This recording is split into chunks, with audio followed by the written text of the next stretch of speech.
Bio में आज का हमारा टॉपिक है डिजीज़।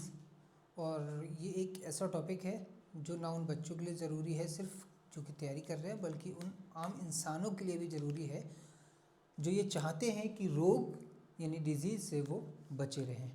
और सच तो यह है कि कोई भी नहीं चाहता है कि डिजीज़ या रोग उसको पकड़े। तो होता क्या है, डिजीज़ बीमारी क्या होती है उसको समझेंगे, इसके कारण क्या होते हैं उनको समझेंगे, क्योंकि जब तक कारण नहीं पता तब तक उसका बचाव भी करना मुश्किल है। ठीक है, तो डिजीज़ बड़े आसान शब्दों में हम समझें। डिस ईज मतलब होता है डिस्टर्ब ईज, यानी ऐसी अवस्था जो हमारी बॉडी की सामान्य अवस्था को डिस्टर्ब कर दे, दैट इज कॉल्ड डिजीज़। जिसमें सामान्य कार्य या फिर सामान्य संरचना हमारे शरीर की प्रभावित होती है और उसके कुछ लक्षण हमें दिखाई देते हैं, वो कहलाती है डिजीज़। अब इसके कारण कई हो सकते हैं। हो सकता है कि वो जन्मजात हो, जन्म के साथ ही हमारे साथ आया हो, या हो सकता है जन्म के बाद बाहर से कोई भी जीव या फॉरेन बॉडी हमारे शरीर में एंटर कर जाए तब वो हमें प्रभावित करे। ठीक, तो ऑन द बेसिस यानी इस आधार पर कि वो जन्मजात हैं या जन्म के बाद आए हैं, उसके आधार पर हम बात करेंगे कि जो डिजीज़ यानी कि डिस्टर्ब, हमारे शरीर को जो डिस्टर्ब करने वाली अवस्था है, वो बेसिकली किस तरह से उत्पन्न होती है। ठीक है, या हम कह सकते हैं डिजीज़ को जब हम कैटेगराइज करेंगे, रोग को जो हम विभाजित करेंगे तो दो पार्ट में विभाजित करेंगे। पहला पार्ट जिसको हम कहते हैं इन्फेक्शियस डिजीज़, यानी कि हिंदी में इसको कहते हैं संक्रामक रोग। संक्रामक रोग जो है वो सामान्यतः तब होते हैं जब बाहर से कोई भी फॉरेन बॉडी हमारे शरीर में एंटर करती है, डायरेक्टली और इनडायरेक्टली। फॉरेन बॉडी से मतलब है वो बैक्टीरिया हो सकता है, वायरस हो सकता है, फंगस हो सकता है, या फिर प्रोटोजोआ या कोई अन्य जीव। इन सभी को एक शब्द में कहते हैं साइंस में रोगाणु, और इंग्लिश में कहते हैं इनको पैथोजेंस। तो आपसे पूछा जाए अगर कि डिजीज़ कॉजिंग ऑर्गेनिज्म या रोग उत्पन्न करने वाले जीवों को कहा जाता है रोगाणु या पैथोजेंस। तो यहाँ पे हमें जो समझना है वो ये कि जो संक्रामक और असंक्रामक रोग हैं उनमें क्या अंतर है।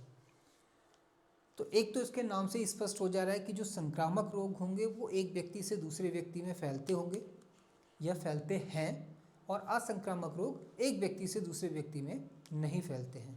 ठीक है, यानी कि बीमार व्यक्ति अगर स्वस्थ व्यक्ति को संक्रमित कर दे, इसका मतलब वो संक्रामक नामक रोग से प्रभावित है, और संक्रमित नहीं कर पा रहा है तो उसमें असंक्रामक रोग है। क्या अंतर है दोनों में, इन दोनों को समझते हैं आसानी से। देखो, पहले अगर कारण की बात करें तो संक्रामक रोगों के जो कारण हैं उनमें बैक्टीरिया, वायरस, फंजाई, प्रोटोजोआ आता है, और जो असंक्रामक रोग हैं उसमें जीवन शैली, आनुवंशिक या फिर किसी चीज़ की कमी। जीवन शैली से मतलब है पौष्टिक आहार का ना लेना, एक्सरसाइज की कमी, ठीक है, टाइम से ना सोना यानी स्लीप साइकिल को डिस्टर्ब कर देना, तो उससे जो अवस्था होती है उस उत्पन्न होती है उसको बोलते हैं हम असंक्रामक रोग या नॉन इन्फेक्शियस डिजीज़। आनुवंशिक मतलब हमारे सेल यानी शरीर की सबसे छोटी इकाई होती है कोसा, उसके अंदर होता है डीएनए। डीएनए में अगर कोई परिवर्तन हो जाए तो उससे भी जो बीमारी होती है उसको कहते हैं आनुवंशिक। कमी से मतलब है विटामिन की कमी से होने वाली बीमारी क्या कहलाएगी, विटामिन जनित या विटामिन की कमी से जनित होने वाली बीमारी है, हम इसको क्या बोलते हैं, विटामिन डेफिशिएंसी डिजीज़। या फिर इसी तरह से प्रोटीन की कमी हो जाए तो प्रोटीन की कमी से होने वाली बीमारी हो जाएगी। ठीक है, तो कमी का मतलब होता है किसी भी पोषक तत्व की कमी से जो बीमारी हो उसको बोलते हैं। ये तो हो गए इनके कॉज। फैलने की जब बात आती है तो सीधी सी बात है कि हाँ भाई, संक्रामक रोग एक व्यक्ति से दूसरे व्यक्ति में फैलते हैं, बट असंक्रामक रोग नहीं फैलते। ठीक है, ट्रांसमिशन यानी कि फैलेंगे तो उनके लिए माध्यम क्या होगा। संक्रामक रोगों में वो माध्यम हवा हो सकती है, दूषित पानी हो सकता है, दूषित भोजन हो सकता है, या फिर कोई वाहक। वाहक यानी कि इंग्लिश में जिसको कहते हैं वेक्टर। वाहक से मतलब है, मान लो अगर मुझे नदी पार करनी है तो मुझे एक नाव चाहिए, तो नाव मेरे लिए वाहक हो गई। इसी तरह से कुछ जीव जैसे कि मलेरिया का पैरासाइट जो होता है उसको मच्छर चाहिए होता है एक शरीर में पहुँचने के लिए। ठीक है, इसी तरह से डेंगू वायरस को भी शरीर में एंटर करने के लिए मच्छर चाहिए होता है, तो मच्छर वहाँ पे एक वेक्टर का काम कर रहा है। ठीक है, वेक्टर मतलब वाहक जो खुद इन्फेक्ट नहीं हो रहा है ध्यान रखना, वेक्टर खुद इन्फेक्ट नहीं होता है, वो बेसिकली सिर्फ ट्रांसफ़र करता है। एग्जाम्पल उदाहरण की बात करें तो टीबी, कोविड-19 और मलेरिया, ये बहुत कॉमन बीमारी हैं जो संक्रामक रोगों की कैटेगरी में आती हैं।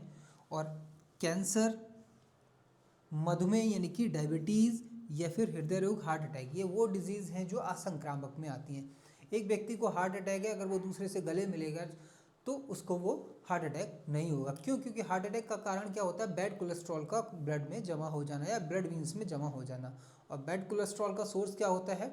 स्ट्रीट फूड्स, बाहर का खाना, ठीक है, या फिर घर में आप अनहेल्दी भोजन खा रहे हो तो। कैंसर में क्या होता है? सेल अनकंट्रोल रूप से, अनियंत्रित रूप से डिवाइड करती रहती हैं और एक गांठ बना देती है, कैंसर हो जाता है। डायबिटीज़ में क्या होता है? इंसुलिन का सीक्रेशन कम हो जाता है पैनक्रियास से और ब्लड की शुगर मेंटेन नहीं हो पाती। तो ये है कुछ बीमारी के उदाहरण। बचाव क्या है?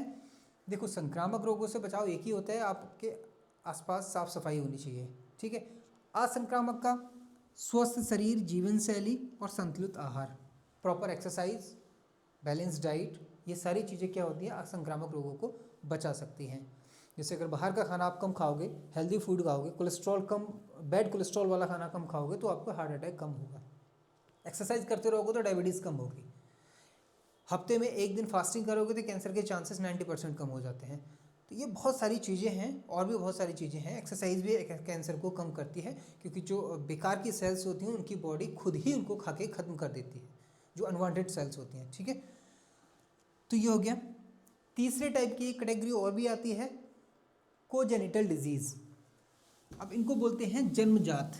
कोजेनिटल डिजीज़ क्या होती है? देखो समझो, नाम से ही क्लियर हो रहा है। पहले तो जन्मजात यानी कि जो जन्म से ही मौजूद हो, असामान्य विकास हो, चाहे भ्रूण का, माँ के गर्भ में जो बच्चे के विकास होता है, या तो वो असामान्य हो जाए या फिर उसके अंदर के डीएनए में किसी तरह का कोई परिवर्तन हो जाए। डीएनए का परिवर्तन का मतलब, जिसको आप हिंदी में जीन परिवर्तन कहते हो या इंग्लिश में कहते हैं इसको जीन म्यूटेशन। क्रोमोसोमल एबनॉर्मलिटी का मतलब क्या है? जैसे मान लो एक डिजीज़ है डाउन सिंड्रोम, उसमें क्या होता है, जो 21वीं जोड़ी गुणसूत्र होता है इसकी एक कॉपी और बन जाती है। तो गुणसूत्र की संख्या होनी चाहिए 46, लेकिन यहाँ हो जाते हैं 47। इसको बोलते हैं क्रोमोसोमल एबनॉर्मलिटी या फिर गुणसूत्र असामान्यता। जब ये गुणसूत्र असामान्य हो जाएंगे तो भ्रूण विकास नहीं हो पाएगा प्रॉपर, और फिर क्या होगा? कोजेनिटल या जन्मजात डिजीज़ हो जाएगी, ठीक है। तो ये 3 कॉमन डिजीज़ हैं, और भी होती हैं। क्लेफ्ट लिप, क्लेफ्ट लिप मतलब होंठ पे एक बड़ा सा कट देखा होगा आपने जनरली में, तो वो भी एक तरह की जन्मजात या कोजेनिटल डिजीज़ में आती है। उसको पैलेट बोलते हैं जनरली, ठीक है।